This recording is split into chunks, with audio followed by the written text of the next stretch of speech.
Hello class 10 students. तो इस video में आपको सॉल्व कराने जा रहा हूँ chapter 8 exercise 8.1 question 9 to 11। Already मैं फर्स्ट टू फोर्थ और फिफ्थ टू एट्थ की वीडियोस बना चुका हूँ सेपरेट, तो आप जाकर देख सकते हो। ट्रिग्नोमेट्री का इंट्रोडक्शन मैं दे चुका हूँ। तो अगर स्टूडेंट्स आपको वीडियो मेरी पसंद आए तो प्लीज़ वीडियो को लाइक करना, शेयर करना वीडियो को, और चैनल को सब्सक्राइब करना। आपका चैनल का नाम शेषन झा। ठीक है स्टूडेंट्स, तो देखो आप लोग, दिख रहा है आपको सही से, कोई दिक्कत नहीं हो रही। तो यहाँ पे देखो आपका 9th question in triangle ABC। तो आपका 9th क्वेश्चन बोल रखा है एक ट्राइंगल है ABC जिसमें कि राइट एंगल कहाँ पे आपका B पे, ABC राइट एंगल है आपका B पे, और बोल रखा है tan A इक्वल्स टू 1/√3। इसमें गिवन दे रखा है आपको tan A 1/√3 के बराबर। जब tan A लिया है A, यानी एंगल कहाँ पे आपका A पे, ठीक है। आपको फाइंड आउट क्या करना है, first sine A cos C plus में यह है आपका कॉस A साइन C, ठीक है। Sine A cos C plus में कॉस A साइन C, यानी साइन A कॉस A तो आपका आ जाएगा इधर से, लेकिन कॉस C और साइन C के लिए आपको कुछ ना कुछ चाहिए होगा। तो यहाँ पे tan A इक्वल्स टू 1/√3 है। tan क्या होता है आपका परपेंडिकुलर बाय बेस। अब यहाँ पे आपको स्पेसिफिकली देखना पड़ेगा कौन सा परपेंडिकुलर कौन सा बेस। तो A के अपोजिट में आपका कौन सा होगा साइड, परपेंडिकुलर होगा, और A के एडजेसेंट में कौन सा होगा, बेस होगा। तो ये हो गया आपका परपेंडिकुलर BC, और बेस क्या है आपका AB। तो आपने क्या लगाया, बाय पाइथागोरस थ्योरम लगाया।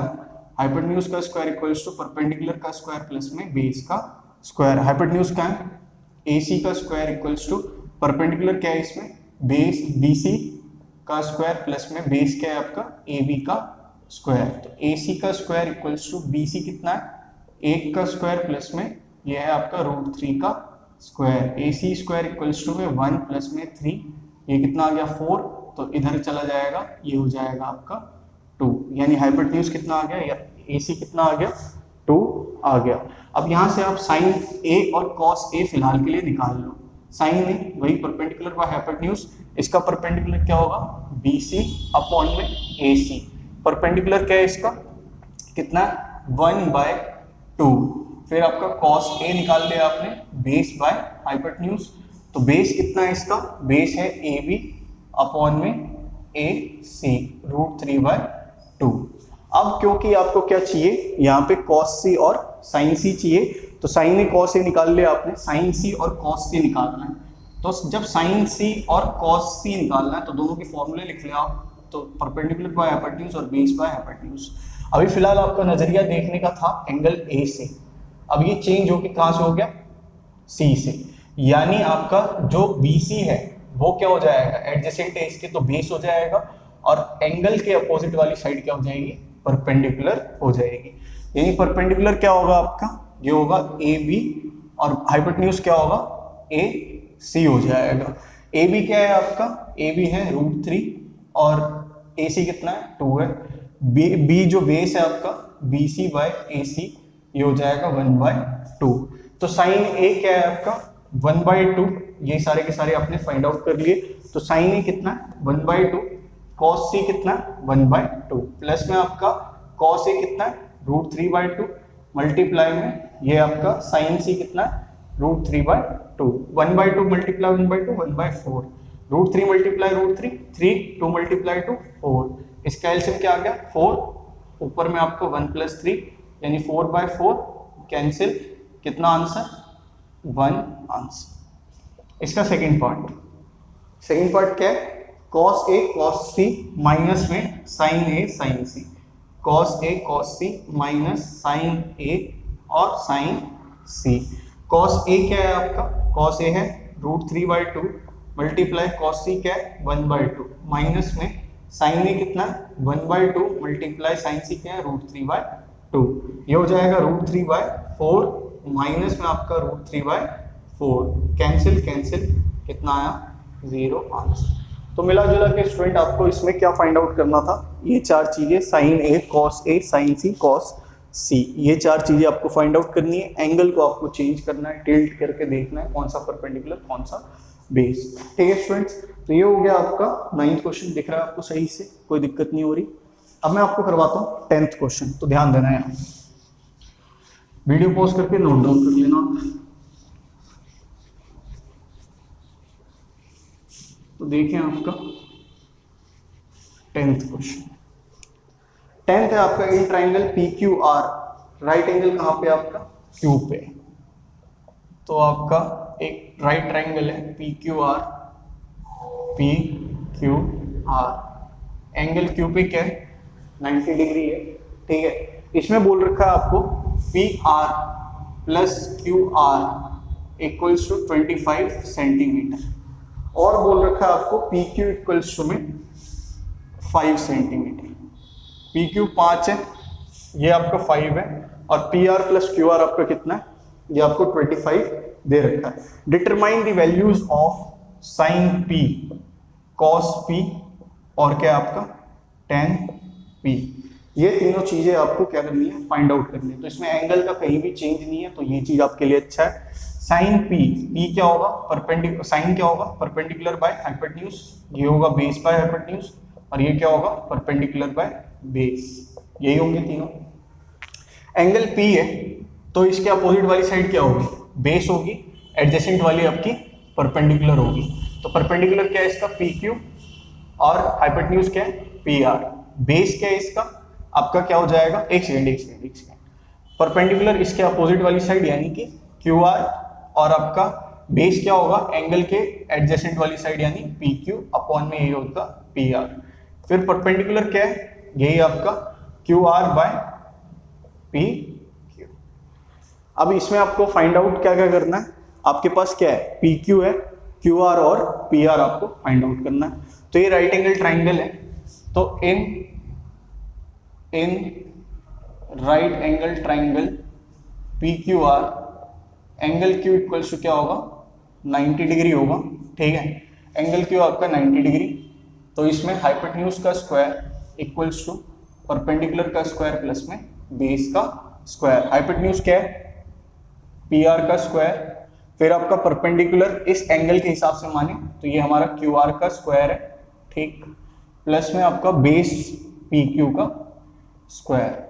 अब क्योंकि आपके पास PR नहीं है, QR नहीं है, PQ है आपके पास बस, तो PR और QR का क्या किया जाए, तो इसमें आपका ये जो QR है ये सब्स्टिट्यूट कर दो, मतलब इसको राइट हैंड साइड पे ले जाओ, तो PR इक्वल्स हो जाएगा 25 माइनस में QR, यहाँ पे पुट कर दो, तो 25 माइनस QR का whole square equals to QR का स्क्वायर प्लस में PQ यानी 5 का square.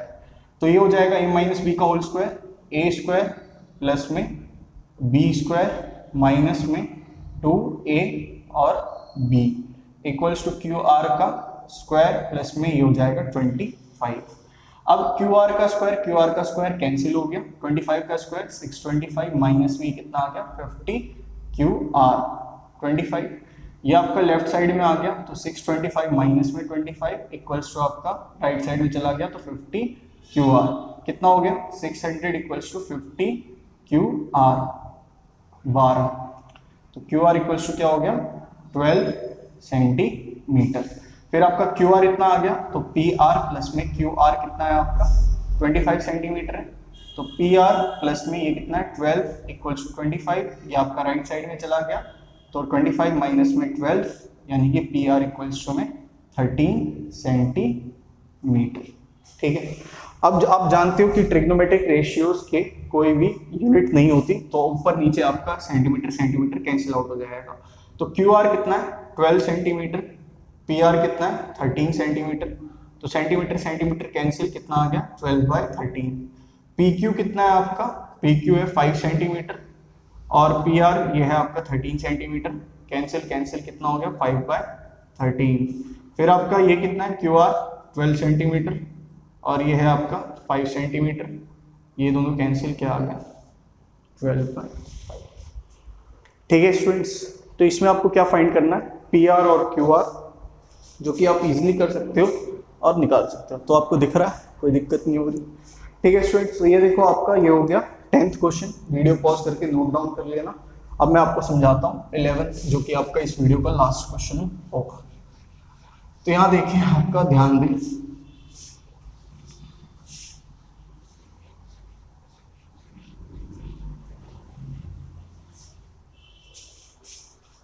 State whether the following are true और फॉल्स, जस्टिफाई योर आंसर। इनमें से ये ट्रू होंगे या फॉल्स होंगी, जस्टिफाई करना है आपको आंसर। तो 11th का first, value of 10a is always less than 1। तो क्या 10a की वैल्यू हमेशा 1 से कम ही रहेगी? अब ये आपको कैसे पता करना है? तो क्या हमेशा कम रहेगी? तो 10a क्या होता है आपका? परपेंडिकुलर बाय बेस होता है। अगर किसी की वैल्यू 1 से कम रखनी है, यानी इन दोनों में मैं वैल्यू पुट करके दिखा रहा हूं आपको, 1 से कम रखनी है तब, तो आपका परपेंडिकुलर जैसे मैंने 5 ले लिया और बेस क्या ले लिया? 10 ले लिया। तो अभी 10a क्या आएगा आपका? 5/10 यानी कि हाफ, जो कि क्या है? 1 से कम है। ठीक है, अब जरूरी तो नहीं है कि परपेंडिकुलर ही हमेशा बड़ा होगा, मतलब बेस ही हमेशा बड़ा होगा, परपेंडिकुलर भी बड़ा हो सकता है। आपने बहुत सारे क्वेश्चन अभी किए, तो उसी में आप देखोगे जैसे एक वैल्यू आपकी अभी लास्ट वाले क्वेश्चन में आई थी 12/5, जिसकी वैल्यू क्या आ जाएगी? 2.4 डेसिमल में आ जाएगी। तो आपका क्या हुआ? 1 से ज्यादा आ रही है। तो ऐसा नहीं है कि ऑलवेज लेस देन 1 होगा, इसीलिए ये स्टेटमेंट क्या हो जाएगा? फॉल्स हो जाएगा। सेकंड देखते हैं। सेकंड है आपका sec a इक्वल्स टू 12/5। क्या हो सकता है sec a 12/5? ऐसा हो सकता है क्या? sec a 12/5 हो सकता है? बिल्कुल हो सकता है, क्योंकि ये क्या है? हाइपोटेन्यूज बाय बेस है। ठीक है, इसका परपेंडिकुलर आएगा आपका 144, ये आएगा √119 आएगा जो इसका परपेंडिकुलर होगा। तो बिल्कुल हो सकता है, क्योंकि हाइपोटेन्यूज जो होना चाहिए वो परपेंडिकुलर और बेस से बड़ा होना चाहिए, तो ये इसकी वैल्यू हो सकती है। तो क्या होगा? यस, या फिर आप लिख सकते हो इसकी जगह ट्रू। ठीक, फिर इसके बाद आपका थर्ड। तो थर्ड में क्या है? cos a is the abbreviation used for the cosecant of angle a। नहीं, cos a का एब्रीविएशन आपको लिखवाया था मैंने इंट्रोडक्शन में, तो ये होता है कोसाइन, और cosec a का होता है आपका कोसेकेंट। तो ये आपका क्या हो गया यहाँ पे? फॉल्स हो गया। फिर इसके बाद है आपका फोर्थ वाला पार्ट। तो फोर्थ है cot a is the product of cot and a। क्या ये cot a जो है वो cot मल्टीप्लाई a है? बिल्कुल भी नहीं है, क्योंकि cot आपका ट्रिग्नोमेट्रिक रेशियो है और ये एंगल है, तो ये ऐसा कुछ भी नहीं होता है। तो मैं जो बोल रहा हूँ वही जस्टिफिकेशन है, आप इसको अपने वर्ड्स में नोट डाउन कर लेना। sin theta equals to 4/3। क्या ऐसा हो सकता है? तो देख लेते हैं। sin थीटा क्या होता है? Perpendicular by hypotenuse. तो अभी मैंने आपको बताया हाइपोटेन्यूज क्या होता है? परपेंडिकुलर और बेस दोनों से बड़ा होता है, लेकिन यहाँ पे क्या है? हाइपोटेन्यूज जो है वो परपेंडिकुलर से लिखोगे आप हियर, हाइपोटेन्यूज जो है वो परपेंडिकुलर से क्या है? छोटा है, विच इज नॉट ट्रू। ठीक, तो इसी वजह से क्या होगा? ये फॉल्स होगा। तो स्टूडेंट्स ये हो गई आपकी फर्स्ट एक्सरसाइज। सेकंड एक्सरसाइज करवाएंगे ऐसे। ठीक है स्टूडेंट्स, तो पढ़ो आप लोग। थैंक यू देखने के लिए। अगर आपको मेरी वीडियो पसंद आए प्लीज़ वीडियो को लाइक करना, शेयर करना वीडियो को, और चैनल को सब्सक्राइब करना। आपका ही चैनल का नाम शेषिया। ठीक है स्टूडेंट्स, तो पढ़ो आप लोग। थैंक यू देखने के लिए। God bless you, take care. Bharat Mata की जय। इनकलाब जिंदाबाद।